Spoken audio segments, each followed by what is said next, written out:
Bismillahirrahmanirrahim. Assalamualaikum warahmatullahi wabarakatuh. Perkenalkan, nama saya Siti Nurul Rahmah dari kelas PAI 4E. Baik, di sini saya ingin menjelaskan hadis Nabi SAW tentang kepemimpinan perempuan dalam hadis. Baik, selanjutnya ada hadis yang berbunyi Bismillahirrahmanirrahim. Haddatsana Utsmanu binul Haitsami haddatsana Aufun anil Hasani an Abi Bakrata qala laqad nafa'ani anillahi bikalimatin sami'tuha mir Rasulillahi sallallahu alaihi wasallam ayyamal jamal ba'dama kidtu an al-haqqa bil ashabil jamal faqatila ma'ahum qala lamma balagha Rasulullah sallallahu alaihi wasallam anna ahla farisa qad malaku alaihim binta Kisra qala lan yufliha qaumun walau amrohum amrotan, yang artinya dari Utsman bin Hitham, dari Auf, dari Hasan, dari Abi Bakrah berkata, Allah memberikan manfaat kepadaku dengan sebuah kalimat yang kudengar dari Rasulullah SAW pada hari menjelang perang Jamal.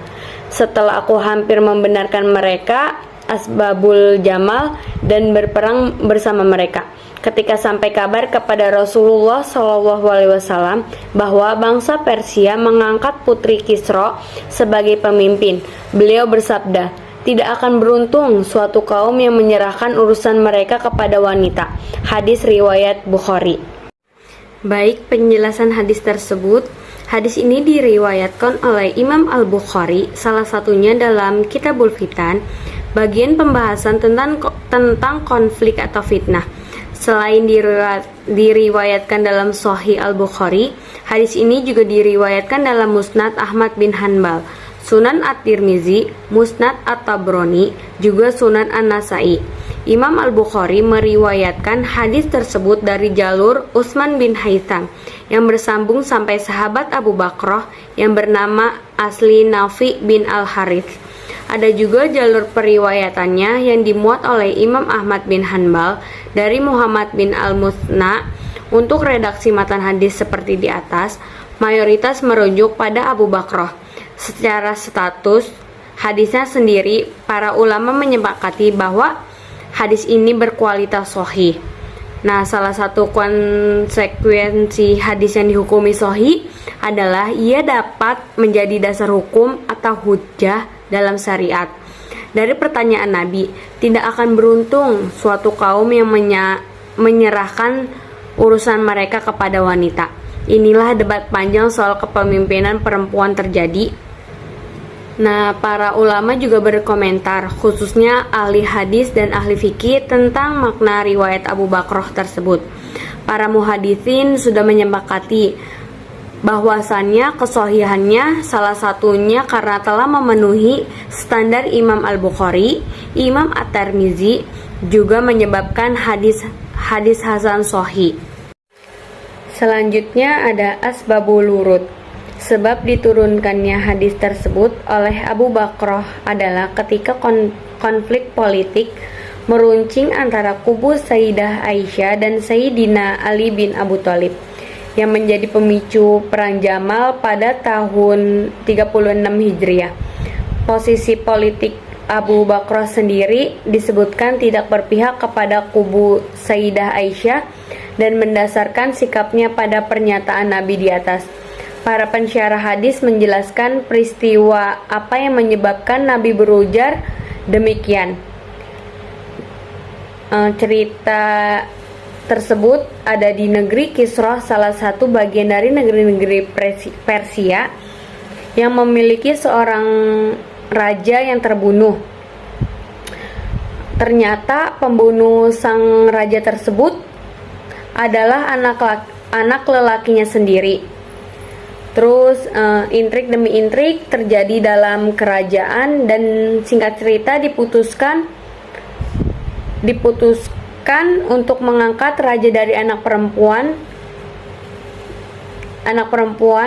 sang Kisra. Sayangnya anak perempuan Kisra ini kurang sukses memimpin kerajaan, yang menyebutkan bahwa kemunduran kerajaan itu adalah akibat Kisra menyobek surat terdakwah Nabi, maka ia kualat yang menjadi raja.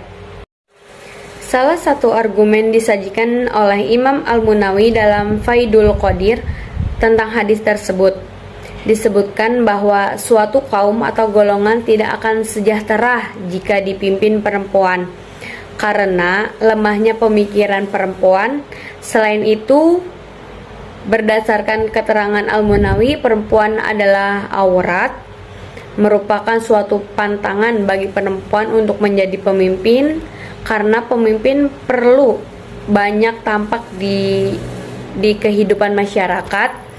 Dalam Subulus Syarah Bulughul Maram karya Imam Asy'ani disertakan juga bahwa perempuan telah ditetapkan syariat untuk menjadi pemimpin di rumahnya.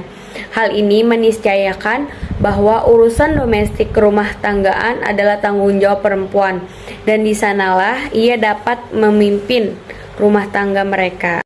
Adapun nilai pendidikan yang dapat diambil, yaitu kepemimpinan perempuan mampu menciptakan organisasi yang lebih sehat, egaliter, serta menghasilkan keputusan yang komprehensif dan inklusif karena melihat dari berbagai aspek. Bahwa dalam hal membangun relasi, pemimpin perempuan secara konsisten dinilai lebih tinggi daripada laki-laki. Menjadi terampil dalam membangun hubungan di dalam rumah, perempuan juga sangat mungkin berhasil dalam membangun hubungan di luar rumah, yaitu di masyarakat. Ketimpangan gender atas perempuan ini disebabkan adanya stereotip gender, di mana perempuan sering dianggap tidak memiliki kapasitas atau kemampuan yang sama dengan laki-laki. Selain itu, perempuan memiliki peran ibu, bekerja dan mengurus rumah tangga dinilai tidak strategis karena dianggap terlalu rentan posisinya di dalam sebuah perusahaan. Oleh karenanya, sebagai perempuan dituntut untuk bisa membagi waktu antara peran ibu dan peran profesional. Tentu juga harus didukung oleh lingkungan kerja untuk menciptakan lingkungan yang ramah terhadap peranan perempuan. Baik, sekian, terima kasih penjelasan dari saya. Kurang lebihnya mohon maaf. Wabillahi taufiq wal hidayah. Wassalamualaikum warahmatullahi wabarakatuh.